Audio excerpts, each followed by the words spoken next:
Hello everybody. Today, on behalf of the platform of DAMS, myself Dr. Sachin Arora, Psychiatry Faculty and DAMS, and Dr. Siddharth Mishra, PSM, Preventive and Social Medicine, Community Medicine Faculty at DAMS, are here to talk to you about a topic which is the WHO theme, Depression, Let's Talk. So we are celebrating World Mental Health Day on behalf of DAMS, and we would like to share here about a topic, about a clinical subject, psychiatry, depression. It is a topic which has been selected as a WHO theme for this year, and the theme title is WHO Depression, Let's Talk. We are considering ourselves and the community as a part of the campaign. So we'll talk today depression from two perspectives. One is a clinical perspective and one is a community perspective. So first I would like to discuss about the community perspective, for which I would like to invite Dr. Siddharth to share his views about the community perspectives of depression. Dr. Siddharth. So on the 7th of April of this current day, today we celebrate the WHO theme, that's Depression, Let's Talk. Now why do we celebrate it on the 7th of April? This commemorates the World Health Organization's constitution coming into effect. And the reason we chose depression was because depression has now been an issue globally, which was even referred by our Prime Minister in the last edition of Mann Ki Baat, that it is a very, very important issue which has to be taken up. And this is proved by the data and the figures, which is very, very specific in our country's perspective. If we talk about the global status of depression, you would see that depression is the leading cause of disability worldwide and the major contributor to overall global burden of disease. Now, depression alone accounts for 10% of years lived with disability globally. That's a huge figure. In many countries of the world, there is no support at all, and nearly 50% of people with depression do not even get treatment. Now, another issue is the high economic losses. Now, it has been estimated that we almost lose US $1 trillion each year just because of one disease of depression. And India and China, being the top two populous countries of world, also are the leaders in the cases of depression, which account for 50% of cases of global burden.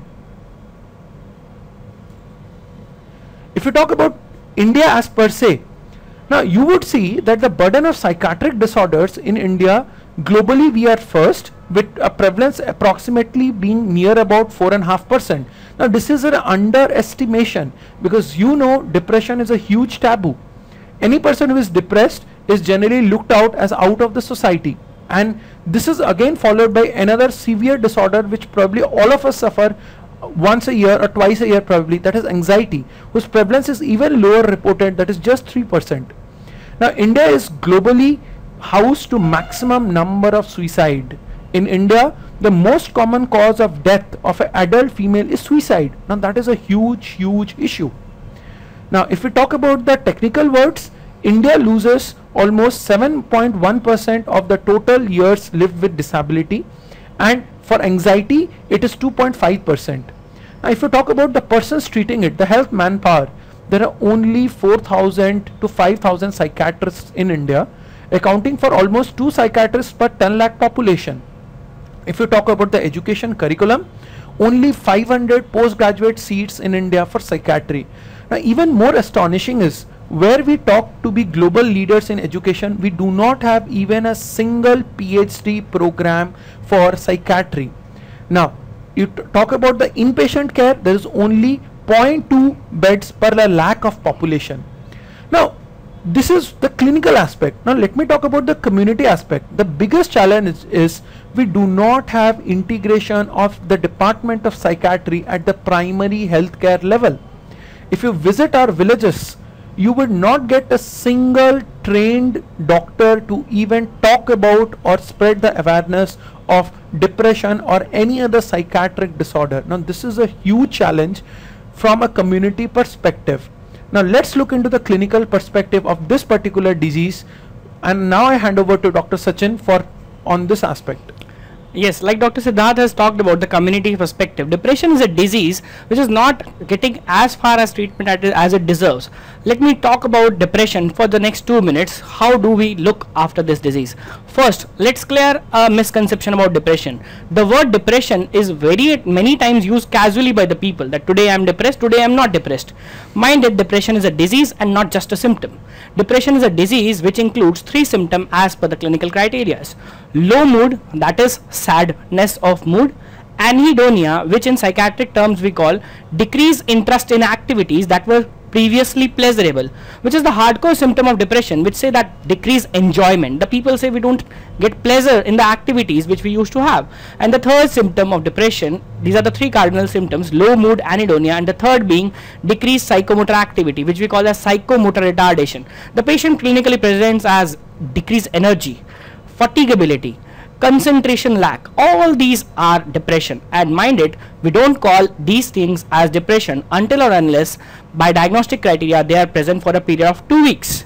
So how do we diagnose depression? The clinical symptoms are low mood, that is sadness of mood, decreased interest, and decreased psychomotor activity. At least 2 out of these 3 symptoms must be present for a minimum period of 2 weeks to call it as depression.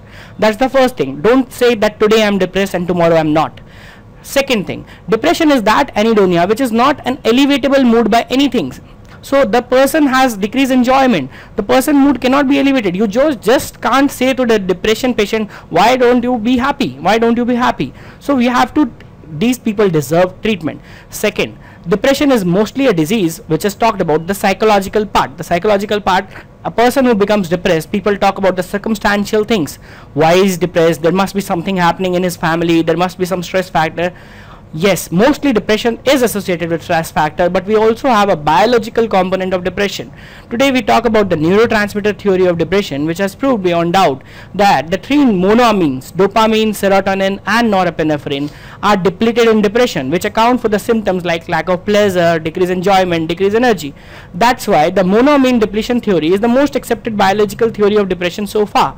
And we talk about monoamine depletion theory, and which is the basis of the treatment of depression. Why do we prescribe antidepressant? Many people come to me and they say that, sir, we don't want to take antidepressant, just do some counseling and manage me. We give antidepressant because we think of the biological perspective of depression. Antidepressant, selective serotonin reuptake inhibitor, aim at increasing serotonin and ultimately help in alleviating the symptoms of depression. Likewise, we have other drugs, tricyclic antidepressants.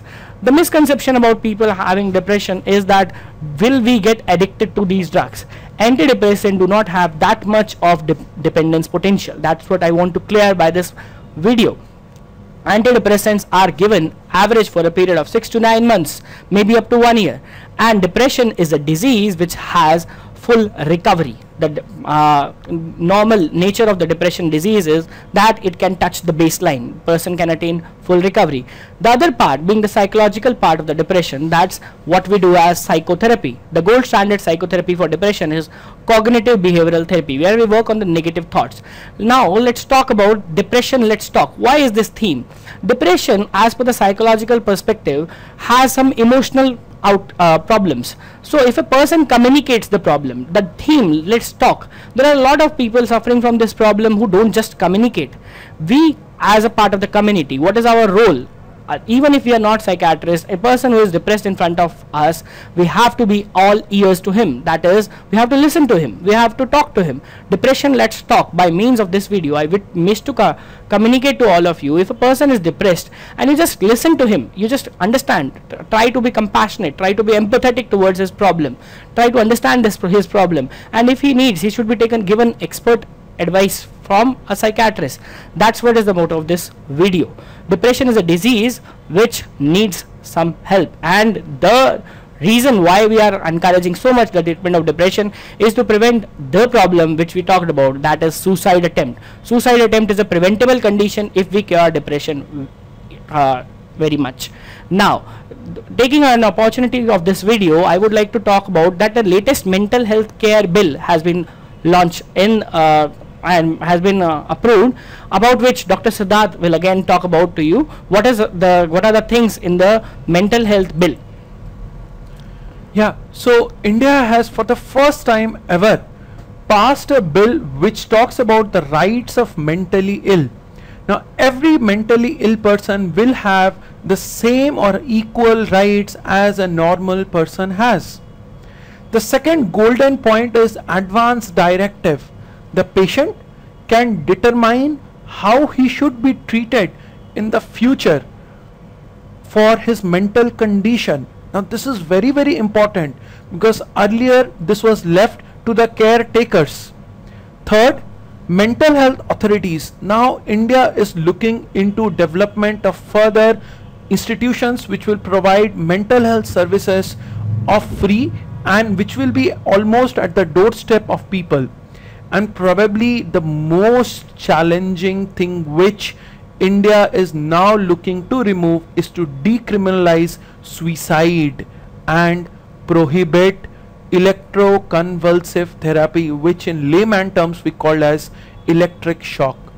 Probably this mental health bill of the year 2017 could not have been more apt to substitute and complement the WHO theme of depression. Let's talk. Now, prohibiting ECT as Dr. Siddharth talked about, is ECT without anesthesia. ECT with anesthesia is there, but direct ECT carrying more stigma is prohibited in this mental health care bill. And that's what we wanted to talk to you about depression. Here we conclude our video, Depression Let's Talk, WHO theme for 2017. Thank you for listening to us. Thank you. Thank you. So we sign off here. Thank you.